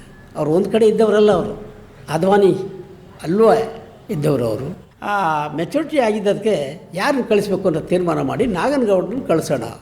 ಆಯಿತು, ನಾವು ಬೆಳಗ್ಗೆ ಹೋದ್ರೆ ಪ್ರತಿ ಅಮಾವಾಸ್ಯೆಗೂ ಹೋಗ್ತಾಯಿದ್ದೋ, ದಿನನಿತ್ಯ ಅವರ ದರ್ಶನ ಮಾಡೋಕ್ಕೆ ಹೋಗ್ತಿದ್ದೋ. ಆ ಸಂದರ್ಭದಲ್ಲಿ ನಾವು ಅಲ್ಲೇ ಇದ್ದೋ. ಆ ಸನ್ನಿವೇಶ ನೆನೆಸ್ಕೊಂಡ್ರೆ ಈಗಲೂ ಭಯಾನಕ. ಅವನು ಪೂಜೆ ಪುನಸ್ಕಾರ ಮಾಡಿ ಅವ್ರದ್ದು ನಿತ್ಯ ಹೇಗಪ್ಪ ಅಂತಂದರೆ, 1 ತಿಂಗಳಾಗಲಿ 2 ತಿಂಗಳಾಗಲಿ 3 ತಿಂಗಳಾಗಲಿ, ನಾವು 8 ವರ್ಷ ಅವ್ರು ಇದ್ದರೂ ಸಹಿತ ಒಂದು ದಿನ ಸ್ನಾನ ಮಾಡಿದ್ದು ಮಾತ್ರ ನಾವು ಯಾರೂ ಕಂಡವರಲ್ಲ. ಆದರೆ ಅವರ ವಾಸನೆ ಹೆಂಗೆ, ಶ್ರೀಗಂಧದ ವಾಸನೆ ಘಮ ಘಮ ಘಮ ಘಮ ಘಮ ಅಂತ ಆಗ್ತದೆ ಅವರ ಶರೀರ. ನಾವು ನಿತ್ಯ ಮಾಡಿದ್ದು ನಾವು ನೋಡಲೇ ಇಲ್ಲ. ಹಾಗಿದ್ದರೂ ಸಹಿತ ಅವ್ರು ಯಾವ ರೀತಿ ಘಮರಿತಿದ್ರು, ಅವ್ರು ಗಂಗೆ ಯಾವ ರೀತಿ ಸ್ನಾನ ಮಾಡಿಸಿದ್ಲು ಅದು ಮಾತ್ರ ನಮಗೆ ಗೊತ್ತಿಲ್ಲ. ಆದರೆ ಅವರ ವಾಕ್ಯ ಕೇಳಿದ್ದೀವಿ ನಾವು, ಅದನ್ನು ಮುಂದೆ ಹೇಳ್ತೀನಿ ನಾನು. ಅದಾದಮೇಲೆ ಎಲ್ಲ ಆದಮೇಲೆ ಎಲ್ಲೇ ನಾಗನಗೌಡ ತಮಿಳ್ನಾಡಿನಲ್ಲಿ ಯಾವುದೋ ಮೆಚುರಿಟಿ ಆಗಿದೆ, ಅದನ್ನು ತಾರಲೆ. ಆಯ್ತು ತಾತ ತರ್ತೀನಿ. ನೀನು ರೆಕ್ಕೆ ಇದರಲ್ಲಿ ಹೋಗಬೇಡ ಕಣ್ಲೆ, ಉಗಿ ಬಂಡಿಲಿ ಹೋಗು, ಅಂದರೆ ಟ್ರೈನಲ್ಲಿ ಹೋಗು ಅಂತ. ಆವಾಗ ಅಲ್ಲಿ ಇಂಥ ಸ್ಥಳ ಅದ, ಅಲ್ಲಿಗೆ ಹೋಗು, ಅಲ್ಲಿ ಸ್ವಲ್ಪ ಸನಾತನ ಧರ್ಮ ಇದೆ. ಆಯಿತು ತಾತ. ಕೊನೆಯಲ್ಲಿ ಚೆಕ್ಗೆ ಸೈನ್ ಮಾಡ ತಾತ ಅಂತ ಬಂದರು. ಇದು ಸತ್ಯ ಏನು ಹೇಳಿದ್ರು ಗೊತ್ತಾಗ, ಏನ್ಲೇ ನಾಗನಗೌಡ ನಿನ್ನ ಹೇಗಲೇ ನಂಬೋದು ನಾನು ಹೆಬ್ಬೆಟ್ಟು ಹಾಕೋಕ್ಕೆ ಅಂದರು. ಆಗ ಅವನ ರೋಧನ, ಅವನ ಅಳು, ಇದು ತಾರಕಕ್ಕೆ ಏರ್ಬಿಡ್ತು. ತಾತ ನಿನ್ನ ಆಶೀರ್ವಾದದಿಂದ ನೀ ಎಲ್ಲ ಭೋಗನೂ ಕೊಟ್ಟೆ ನನಗೆ. ನಾನು ಬಡವನಾಗಿದ್ದೆ, ಅಂಥದ್ರಲ್ಲಿ ಐಶ್ವರ್ಯ ಕೊಟ್ಟೆ, ಅಂತಸ್ತು ಕೊಟ್ಟೆ, ರಾಜಕೀಯದಲ್ಲಿ ಒಳ್ಳೆ ಉನ್ನತ ಸ್ಥಾನ ಕೊಟ್ಟೆ. ಅಂಥದ್ರಲ್ಲಿ ನೀನು ನನ್ನನ್ನು ನಂಬಲಿಲ್ಲ ಅಂದರೆ ನಾನು ಇನ್ನು ಹೋಗಲ್ಲ. ಇನ್ಯಾರು ನಂಬ್ತಾರೆ? ನೀನು ನನಗೆ ಸಹಕಾರ ಕೊಟ್ಟವನೇ, ಜನ್ಮ ಕೊಟ್ಟವನೇ ಈ ರೀತಿ ಹೇಳಿದ ಮೇಲೆ ನಾನು ಇನ್ಯಾರು ತಾತ ನಂಬ್ತಾರೆ ನನ್ನನ್ನು? ನಾನು ಹೋಗಲ್ಲ. ಬಿದ್ದು ಒದ್ದಾಡ್ಬಿಟ್ಟ. ನಾವು 100 ಜನ ಇದ್ವಿ. ಆಗ ಒಂದು 5 ನಿಮಿಷ ಆದಮೇಲೆ ಬಾರ್ಲೆ ಹಾಕ್ಕೊಡ್ತೀನಿ. ಇಂಥ ಪವಾಡಗಳು ಅನೇಕ ನಡೆದಿವೆ. ಇದಾದ ಮೇಲೆ ಇನ್ನೂ ಬೇಕಾದಷ್ಟು ಒಂದು ದಿನವೆಲ್ಲ ಮುಗಿಯಲ್ಲ. ಆದರೆ ಕೆಲವು ಪಾಯಿಂಟ್ಸ್ಗಳು ಹೇಳ್ತೀನಿ. ಗುಂಡೂರಾಯರ ಆಳ್ವಿಕೆ ಕಾಲ, ಅವರ ಮುಖ್ಯಮಂತ್ರಿ ಆಗಿದ್ದರು, ಎಲ್ಲ ನೆರೆದಿದ್ದಾರೆ. ಅವ್ರು ಯಾರು ಬರ್ತಾ ಇದ್ದರೆ ಇಂಥ ಬರ್ತಾರ ಕಣ್ಲೆ ಅವ್ರಿಗೆ ಪ್ರಸಾದ ಕೊಡು ಅಂತ ಹೇಳ್ತಾಯಿದ್ರು. ಸರಿ, ಬೆಳಗಿನ ಟೈಮ್ ಗುಂಡೂರಾವ್ನ ಹೆಂಡತಿ ಬರ್ತಾ ಇದ್ದಾಳೆ ಕಣ್ಲೆ, ಬಾಗಿಲಾಕ್ಬಿಟ್ರೆ ಒಳಗಡೆ ಇರ್ತೀನಿ, ಆಕೆನ ಗಂಗೆ ಪೂಜೆ ಮಾಡ್ಕೊಂಡು ಒಟ್ಬಿಟ್ಟು ಹೋಗಂತ ಹೇಳಲೇ ಆಗತ್ತದು. ಯಾಕೆ ದರ್ಶನ ಕೊಡಲಿಲ್ಲ. ಇದೇನು ಹಿಂಗೆ ಹೇಳ್ತಾರೆ ತಾತ ಅವರು? ಇದು ಅವ್ರು ಇರೋದು ಬೆಂಗಳೂರಲ್ಲಿ, ಇವರು ಇಲ್ಲಿ. ಹೇಗೆ ಹೇಳ್ತಾರೆ? ಹೇಳ್ತಾ ಇವ್ರು ಹೋಗಿ 11 ಗಂಟೆಗೆ ಪ್ರಸಾದ ಮಾಡ್ಕೊಂಡು ಮಲಗಿಬಿಟ್ರು. ಮಲಗಿದಾಗ 3 ಗಂಟೆ ಆಯ್ತಾ ಗುಂಡೂರಾವ್ ಹೆಂಡತಿ ಜೊತೆಯಲ್ಲಿ ಸುಮಾರು 5-6 ಕಾರ್ಗಳು ಎಲ್ಲರೂ ಬಂದ್ಬಿಟ್ರು. ಮಿನಿಸ್ಟ್ರಿ ಒಬ್ಬರು ಹೆಂಡತಿ ಬರುವಾಗ ಒಬ್ಬರು ಬರೋದಿಲ್ಲ, ಸುಮಾರು ಜನ ಬಂದರು. 6 ಗಂಟೆವರೆಗೂ ಕಾದರು. ಆಗ ಅವರ ಸೇವೆ ಮಾಡ್ತಿದ್ರು ಅವರು. ತಾತ ಅವ್ರಿಗೆ ಹೇಳಿದ್ದಾರೆ, ಗಂಗೆ ಪೂಜೆ ಮಾಡ್ಕೊಂಡು ಹೊಟ್ಬಿಡಿ. ಅವ್ರಿಗೆ ದರ್ಶನ ಕೊಡಲಿಲ್ಲ. ಒಂದು. ಎರಡನೇದಾಗಿ ಅವರ ಆಹಾರ ಏನು ಮಾಡ್ತಾಯಿದ್ರು ಮಹರ್ಷಿಗಳು? ನವಣಕ್ಕಿ ಮುದ್ದೆ, ರಾಗಿ ಮುದ್ದೆ, ನೇನು ಬಯಸ್ತಿರ್ಲಿಲ್ಲ ಅವ್ರಿಗೆ. ಬೆಳಿಗ್ಗೆ ಒಂದೊಂದು ಸಾರಿ ಮಲಗಿಬಿಟ್ರೆ ಸ್ನಾನ ಇಲ್ಲ, ಊಟ ಇಲ್ಲ, ಮತ್ತೊಂದಿಲ್ಲ. ವಾರ ಆದರೂ ಸಹಿತ ಹೇಳ್ತಿರ್ಲಿಲ್ಲ. 3 ದಿನ 4 ದಿನ ಬೇಕು, 1 ವಾರ ಆದರೂ ಹೇಳ್ತಿರ್ಲಿಲ್ಲ. ಅಲ್ಲಿಗೆ ಅವರು ಪರಕಾಯ. ಅವ್ರು ಎಲ್ಲಿ ಸುತ್ತಿದ್ರು ಅದು ಗೊತ್ತಿಲ್ಲ. ಆಗ ಒಬ್ಬ ಶಿಷ್ಯ ಹಗಲು ಬೆಳಗಾಯ್ತು ಅಂದರೆ ಕಾಯ್ತಿದ್ದ ಪಕ್ಕದಲ್ಲಿ. ಶೆಡ್ಡು ಆಗ ಯಾವ ಟೈಮಿಗೆ ಹೇಳ್ತಾರೋ ಅಂತ. ಯಾಕರಿಸಿ ಎದ್ದ ತಕ್ಷಣ ಅವ್ರಿಗೆ ಪ್ರಸಾದ ಮಾಡಬೇಕಾದ್ರೆ ನವಣಕ್ಕಿಯೋ ಅಥವಾ ರಾಗಿ ಮುದ್ದೆನೋ ಮಾಡಿಕೊಡ್ತಾ ಬರ್ತಿದ್ರು. ಪ್ರಸಾದ ತಗೊಳ್ಳೋದು ಮಾತ್ರ ಅದೆಷ್ಟು ಬಿಟ್ಟರೆ ಇನ್ನೇನು ತಕ್ಕತ್ತಿರಲಿಲ್ಲ. ಆದರೆ ಇದು ಆಶ್ಚರ್ಯ ಆಗಂತಂದರೆ ವಾರಗಟ್ಟಲೆ ಇವರು ಹೊರಗಡೆ ಬರೋದಿಲ್ವಲ್ಲ ಹೇಗೆ ಅಂದಾಗ ಅಲ್ಲಿ ಅವ್ರ ಭಕ್ತರೇ ಹೇಳ್ತಾಯಿದ್ರು, ಅವರು ಪರಕಾಯ ಇಲ್ಲ, ಇದನ್ನು ನೋಡಬೇಕು ಅಂತಂದವರು ಬೇಕಾದಷ್ಟು ಪ್ರಯತ್ನ ಪಟ್ಟಿದ್ದಾರೆ, ಆದರೆ ಅವರು ಮಹರ್ಷಿಗಳಲ್ವೇ ಅನ್ನೋ ದೃಷ್ಟಿಯಿಂದ ಎಲ್ರಿಗೂ ಬಂತು. ಮತ್ತೊಂದು ವಿಚಾರ ಅಂದರೆ ನಮ್ಮ ಈ ಸುತ್ತಮುತ್ತ ಹಳ್ಳಿ ಜನಗಳಿಗೆ ಭಕ್ತಿಯನ್ನ ಭಾವನೆ ಇರಲಿಲ್ಲ. ಆ ಕ್ಷೇತ್ರದಲ್ಲಿ ವರ್ಷಕ್ಕೊಂದು ಆವರ್ತಿ ರಾಮಲಿಂಗೇಶ್ವರನ ಜಾತ್ರೆ ನಡೀತಾ ಇತ್ತು. ಜಾತ್ರೆ ನಡೆಸ್ತಾ ಇದ್ದರು ನಾಕಾರಹಳ್ಳಿ. ಯಾವ್ಯಾವ ಊರು ಅಲ್ಲಿ? ಮಾದನಹಳ್ಳಿ, ಕಣನೂರು, ಕಪ್ಸೋಗೆ, ಮೊತ್ತ, ಹರ್ನಹಳ್ಳಿ, ಹುಚ್ಚಗಣಿ, ಈ ಥರ ಒಂದು 5-6 ಊರವರು ಮುಖಂಡರುಗಳು ಸೇರಿ ಜಾತ್ರೆ ಮಾಡ್ತಾಯಿದ್ರು. ಆ ಜಾತ್ರೆಗೆ ವರ್ಷಕ್ಕೊಂದು ಆವರ್ತಿ ಬಂದು ಹಣ್ಣು ಜವನ ಇಟ್ಟು ಪೂಜೆ ಮಾಡಿಸ್ಕೊ ಹೋಗ್ತಿದ್ರೆ ವಿನಃ ಆ ಕ್ಷೇತ್ರಕ್ಕೆ ಯಾರೂ ತಿರುಗಿಕೊಂಡು ನೋಡ್ತಿರ್ಲಿಲ್ಲ. ಇತ್ತೀಚೆಗೆ ಅದು ವ್ಯಾಜ್ಯ ಹಂಟ್ಗಳಾಗಿ 33 ಹಳ್ಳಿ ಬಂತು. 33 ಹಳ್ಳಿಯನ್ನು 3000 ಹಳ್ಳಿಗೂ ಅವನು ದೇವರೇ, ಆ ಭಾವನೆ ಎಲ್ಲರಲ್ಲೂ ಇದೆ. ಹಾಗಾಗಿ ಇವತ್ತು ತಾತ ಅವರು ಬಂದ ಮೇಲೆ ಆ ಭಕ್ತಿಯಲ್ಲಿ ಬಂತು ಆ ಜನಗಳಿಗೆ. ಆ ಹಳ್ಳಿ ಪಕ್ಕ ಅಕ್ಕಪಕ್ಕ ಗ್ರಾಮಗಳಿಗೆ ಆ ಮನೆ ಮುಂದೆ ಅದೆಷ್ಟು ಅಲಂಕಾರ ಇವನು ಎಷ್ಟು ಹೇಳ್ಕೊಂಡು ಪ್ರತಿ ಅಮಾವಾಸ್ಯೆ, ಪ್ರತಿ ಪೌರ್ಣಮಿ ಅಮಾವಾಸ್ಯೆಗೆ ಮಾತ್ರ ಪ್ರತಿಯೊಬ್ಬರು ಮನೆಯಲ್ಲೂ ಸಹಿತ ಅವರ ಅಲಂಕಾರ ಮಾಡಿ ಆ ಭಕ್ತಿ ಆ ಭಾವ ಅಷ್ಟೇ ಪರಿಶುದ್ಧರಾಗಿ ದರ್ಶಕ್ಕೆ ಬರೋಕ್ಕೆ ಶುರುವಾದರು. ಇದು ನಿಜವಾಗ್ಲೂ ಹಿಂದೆ ನಮಗೆ ಭಕ್ತಿ ಇರಲಿಲ್ಲ. ವರ್ಷಕ್ಕೊಂದು ಆವರ್ತಿ ಬಂದು ದೇವ್ರು ನೋಡ್ಕೊಂಡು ಹೋಗ್ತಿದ್ದೆ ವಿನಃ ಆ ಸಂಗಮ ಕ್ಷೇತ್ರದಲ್ಲಿ ಇವರು ಬಂದ ಮೇಲೆ ಪ್ರತಿನಿತ್ಯ ಸಹಸ್ರಾರು ಜನ ಇವ್ರನ್ನ ದರ್ಶನಕ್ಕಾಗಿ ಬರೋಕ್ಕೆ ಶುರು ಮಾಡಿದ್ರು. ಇದು ಉನ್ನತ ಮಟ್ಟದಲ್ಲಿ ಕ್ಷೇತ್ರವಾಯಿತು. ಹೀಗಾಗಿ ಇದಕ್ಕೆ ನಾವು ಆಡಳಿತ ವರ್ಗವಂತ ಮಾಡ್ಕೊಂಡ್ರು. ಅಲ್ಲಿ ಆಳ್ದಂಥವರು ಸುಮಾರು ಜನ ಆಳಿದ್ರು, ಅಧ್ಯಕ್ಷರಾದರು. ಅಧ್ಯಕ್ಷರ ಪೈಕಿಲಿ ಎಲ್ಲ ಸೇವೆ ಮಾಡಿರೋರೆ. ಸಿರಿಮಳ್ಳಿ ಮಹದೇವಪ್ಪ, ಮಾದನಹಳ್ಳಿ ಮಹದೇವಪ್ಪ, ಯಾಲಹಳ್ಳಿ ಮಹದೇವಪ್ಪ, ಕಡಬೂರು ಮರಸೋಮಪ್ಪ, ಮತ್ತು ಕಂಚಿಮಳ್ಳಿ ನಾಗರಾಜು, ಹಂಚಿಪುರದ ಶಿವ. ಈಗಲೂ ಅದು ಟ್ರಸ್ಟಿ ಮಾಡಿಕೊಂಡು ಅಧ್ಯಕ್ಷರಾಗಿ ಅನೇಕ ಥರದಲ್ಲಿ ಸೇವೆ ಮಾಡಿ ಆ ದೇವಸ್ಥಾನನ ಕಟ್ಟಿಸ್ಬೇಕು ಅಂತ ಹೇಳಿ ಎಲ್ಲ ದಾನಿಗಳಿಂದ ಎಲ್ಲ ಸಮಾಜದವರು ಸಹಿತ ಹೋಗಿ ಅಲ್ಲಿ ಮುನ್ನುತ್ತಿದ್ದಾರೆ. ಪ್ರತಿಯೊಂದು ಸಮಾಜದವರು ಭೇದ ಭಾವ ಇಲ್ಲದೆ, ಬಡವ ಬಲ್ಲಿದ ಅನ್ನೋ ಭೇದ ಭಾವ ಇಲ್ಲದೆ, ಮತ್ತು ಕೀಳು ಮೇಲು ಅನ್ನೋ ಅರಿಮೆ ಇಲ್ಲದೆ ಅವನ ಸೇವೆಗಾಗಿ ಅಲ್ಲಿ ಎಲ್ಲ ಸಹಿತ ಮುನ್ನುತ್ತಿದ್ದಾರೆ ಜನ. ಅಂಥ ಭಕ್ತರು ನಮ್ಮಲ್ಲಿ ಇವತ್ತಿನ ದಿನ ಉಟ್ಕೊಂಡಿದ್ದಾರೆ. ಯಾರ ಕಾರಣ? ಮಹಾದೇವ ತಾತ ಅವರ ಆಶೀರ್ವಾದದಿಂದ, ಅವ್ರ ದರ್ಶನಕ್ಕಾಗಿ ಅವರು ಇವತ್ತಿನ ದಿನ ಎಲ್ಲ ನಡೀತಾ ಇದೆ. ಹೀಗಿರಬೇಕಾದ್ರೆ ಅನೇಕ ಪವಾಡಗಳು ಎಲ್ಲ ನಡೀತು. ಇದು ನಡೆದದೆಲ್ಲ ನಾವು ಹೇಳಕ್ಕೆ ಹೋಯ್ತು ಅಂತ ಹೇಳಿದ್ರೆ ಇದು ಕೆಲವರು ನಂಬೋದು, ಕೆಲವರು ಬಿಡ್ಬೋದು. ಆದರೆ ತಾತ ಅವರ ಆಶೀರ್ವಾದದಿಂದ, ಅವರ ಪ್ರೇರಣೆಯಿಂದ ಈಗ ನಾನು ಏನು ಮಾತಾಡಿದ್ದೀನಿ, ಪ್ರೇರಣೆ ಏನು ಕೊಟ್ಟಿದ್ದೇನೆ, ಇದೆಲ್ಲ ಸತ್ಯ ಸತ್ಯ ಸತ್ಯ ಅಂತ ಹೇಳೋದಕ್ಕೆ ನಾನು ಇಚ್ಛೆ ಪಡ್ತೀನಿ. ವಿಶಾಲವಾದ ಮನಸ್ಸಿನಿಂದ ಅವನ ಭಕ್ತಿಪೂರ್ವಕವಾಗಿ ನಾನು ಹೊಂದಿಸಿ ಅವನು ಮಾತಾಡ್ತಾ ಇದ್ದೀನಿ. ಒಂದು ಕಪಿಲೆ ಭೃಗು ಧ್ರುವ ತಾರೆ ಸಂಗಮದಲ್ಲಿ ನಿಂದು ಪರತತ್ವ ಸಾರ ಬಂದದಿಲ್ಲ ಯೋಗಿಯು.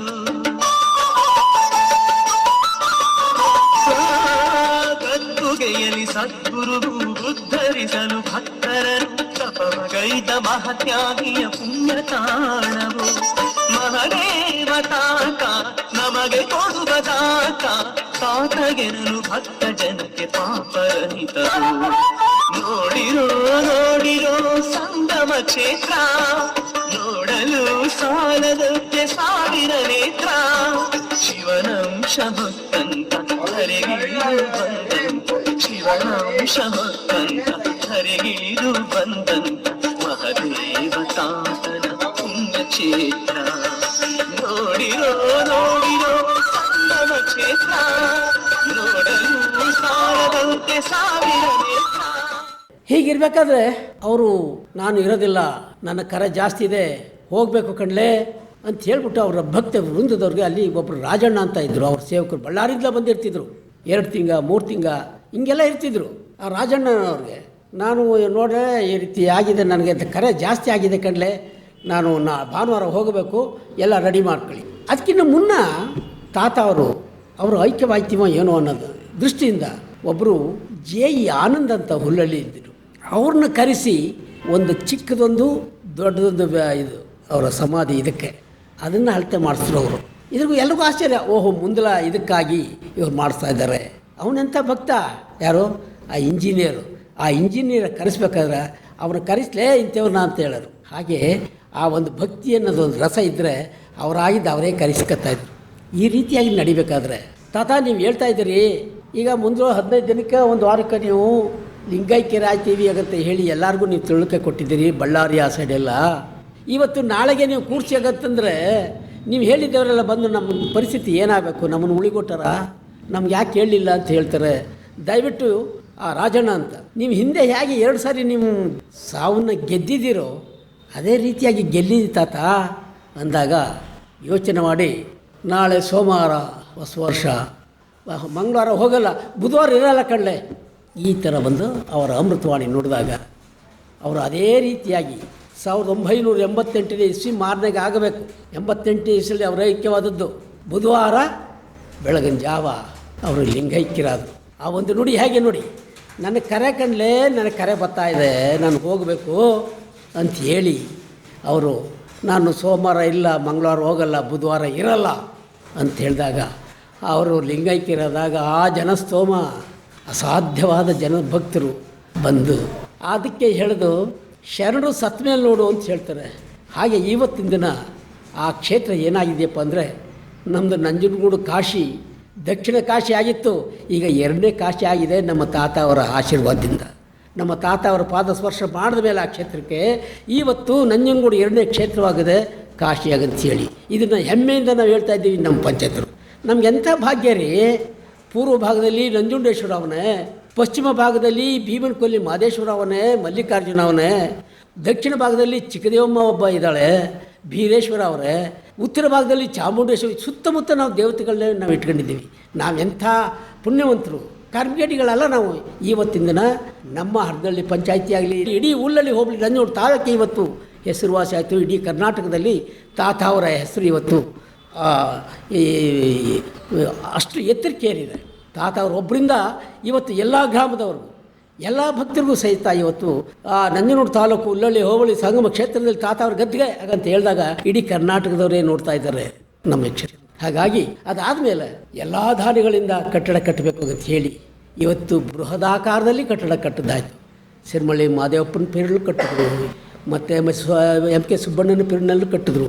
ಆವಾಗಲೂ ಸಹಿತ ನಾವು 80ರಿಂದ ಹಿಡಿದು 2008ನೇ ಇಸ್ವಿವರೆಗೂ ಸಹಿತ ಆ ಸಮಾಜದವರು ನನ್ನನ್ನು ಡೈರೆಕ್ಟ್ ಮಾಡ್ಕೊಂಡು, ಒಬ್ಬರನ್ನ ನನಗೆ ಗೌರವ ಕೊಟ್ಕೊಂಡು, ನನ್ನನ್ನು ಆಶ್ರಯಿಸ್ಕೊಂಡು, ನಾನು ಸಹಿತ ಅಲ್ಲಿ ಸೇವೆ ಮಾಡಿರ್ತಕ್ಕಂಥ ವ್ಯಕ್ತಿ. ಆದ್ದರಿಂದ ಅವ್ರ ದರ್ಶನವೂ ಸಿಕ್ತು, ಅವ್ರ ಆಶೀರ್ವಾದವೂ ಸಿಕ್ತು ನನಗೆ. ಅವ್ರ ಆಶೀರ್ವಾದ ಆಗಿ ನನ್ನ ಶಿಷ್ಯ ಕಂಡ್ಲಿ ಆಗಂತ ಹೇಳಿದ್ರು. ಅಷ್ಟು 100 ಜನದ ಮಧ್ಯೆ ಕಾಣಿಕೆ ಕೊಡಲಾಗಿ, ಅಪ್ಪ ನರಸಿಂಹೇಗೌಡ ಕಾಣಿಕೆ ಕೊಟ್ಟನ ಕಣಪ್ಪ ಅಂದಾಗ ಅವ್ರು ಈಸ್ಕ್ಲೇ ನರಸಿಂಹೇಗೌಡ ನನ್ನ ಶಿಷ್ಯ ಕಂಡ್ಲಿ ಆಗಂತ ಹೇಳಿದ್ರು. ಎಲ್ಲರೂ ಬೆರಗಾದರು.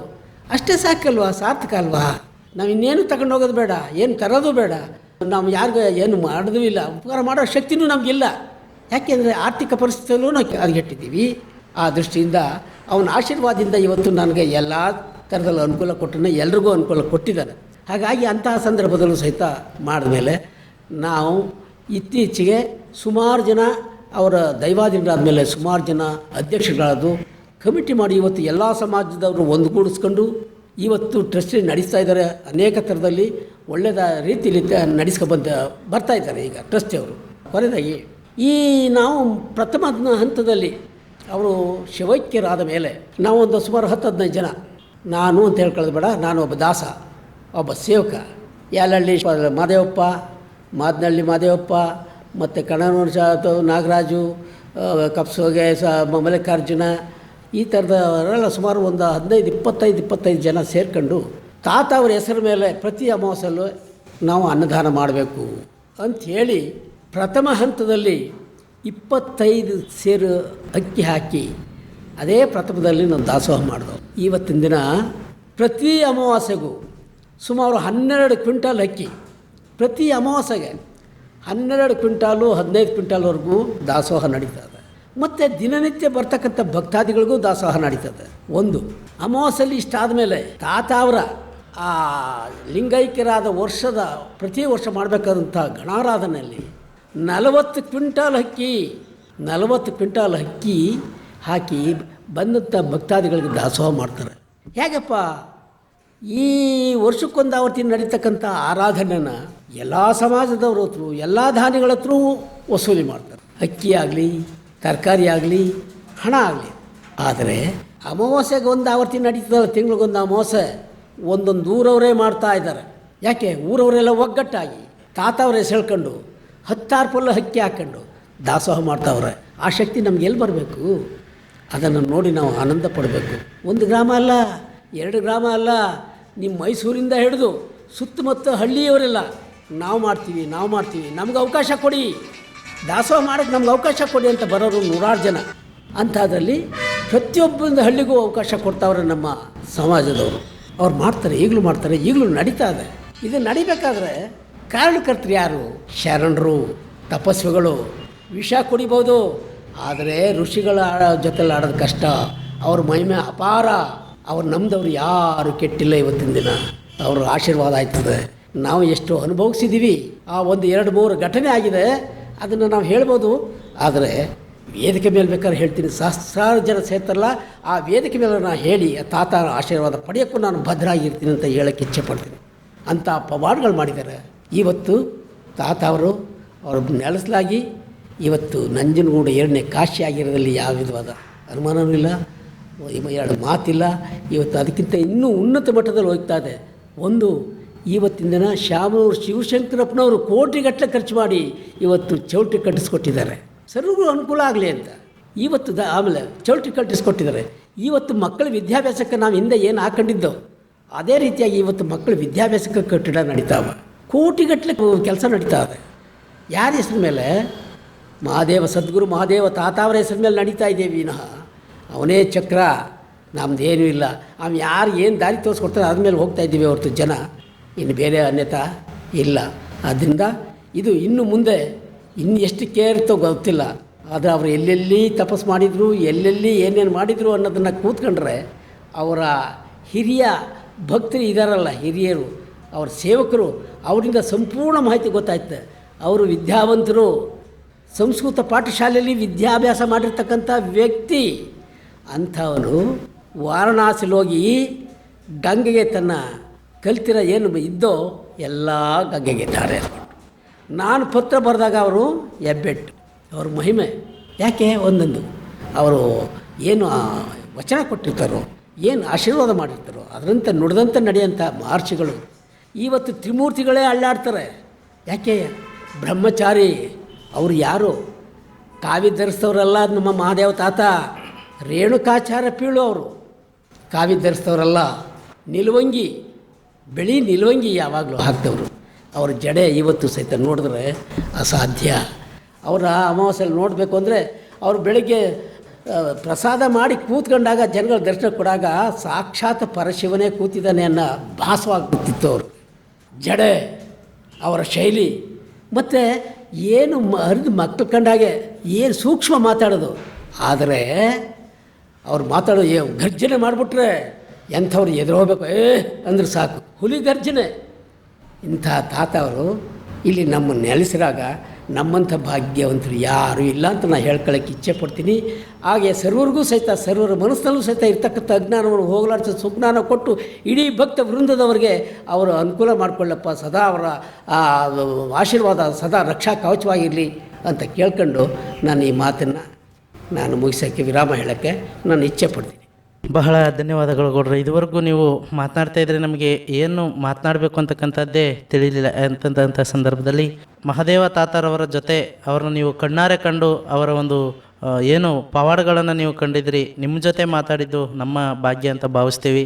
ಇದುವರೆಗೂ ಅವರ ಒಂದು ಪವಾಡಗಳು ಏನಿತ್ತು, ನೀವು ಅವ್ರನ್ನ ಕಂಡಂತೆ ಅವ್ರು ಯಾವ ರೀತಿ ಒಂದು ಮಹಿಮೆಯನ್ನು ಹೊಂದಿದ್ರು, ಅವರ ಶಕ್ತಿ ಏನು ಅಂತಕ್ಕಂಥ ಎಲ್ಲ ವಿಚಾರವನ್ನು ನಮ್ಮ ಕೇಳುಗರಿಗೆ ಇದುವರೆಗೂ ಭಾಳ ಉತ್ತಮವಾಗಿ ತಿಳಿಯಪಡಿಸ್ಕೊಟ್ರಿ. ಹಾಗಾಗಿ ಈ ಒಂದು ಮಾಹಿತಿಯನ್ನು ಈ ಕಾರ್ಯಕ್ರಮದಲ್ಲಿ ಭಾಗಿಯಾಗಿ ನಮ್ಮ ಕೇಳುಗರಿಗೆ ನೀಡೋದಕ್ಕಾಗಿ ಕೇಳುಗರ ಪರವಾಗಿ ಮತ್ತು ನಮ್ಮ ಜನಧ್ವನಿಯ ಪರವಾಗಿ ತಮಗೆ ಹೃತ್ಪೂರ್ವಕವಾದ ಅಭಿನಂದನೆಗಳನ್ನು ಸಲ್ಲಿಸ್ತಾ ಇವತ್ತಿಗೆ ಕಾರ್ಯಕ್ರಮವನ್ನು ಮುಗಿಸ್ತಿದ್ದೀವಿ. ಧನ್ಯವಾದಗಳು ಗೌಡ್ರಿ. ಧನ್ಯವಾದಗಳು, ಸರ್ವರಿಗೂ ಧನ್ಯವಾದಗಳು. ತಾತ ಅವರ ಪ್ರೇರಣೆಯಿಂದ ನಾನು ಆಡಿದ್ದೀನಿ, ಹಳ್ಳಿಯ ಸೊಗಡಿನ ಭಾಷೆಯಲ್ಲಿ ನಾನು ಹೇಳಿದ್ದೀನಿ.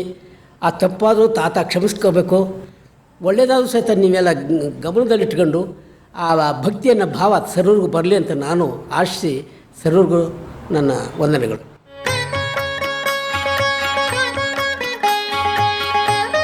ಸಮಾಜದಲ್ಲಿ ಇತರರಿಗೆ ಆದರ್ಶವಾಗಲು ರೂಢಿ, ಮಾನದಂಡ ಅಥವಾ ಮೌಲ್ಯಗಳನ್ನು ಮೈಗೂಡಿಸಿಕೊಂಡು ನ್ಯಾಯ, ಸ್ವಾತಂತ್ರ್ಯ, ಸಮಾನತೆ ಮತ್ತು ಭ್ರಾತೃತ್ವ ಸಾಧಿಸುತ್ತಾ ಮಾನವೀಯತೆಯ ಸೇವೆ ಮಾಡಿರುವ, ಸಮಾಜದಲ್ಲಿ ಇತರರಿಗೆ ಆದರ್ಶಪ್ರಿಯರಾಗಿ ಕಾಣುವ ಆದರ್ಶ ವ್ಯಕ್ತಿಗಳ ವಿಚಾರಗಳನ್ನು ತಿಳಿಸುವ ವಿನೂತನ ಕಾರ್ಯಕ್ರಮವೇ ಆದರ್ಶ ವ್ಯಕ್ತಿಯ ಆದರ್ಶ.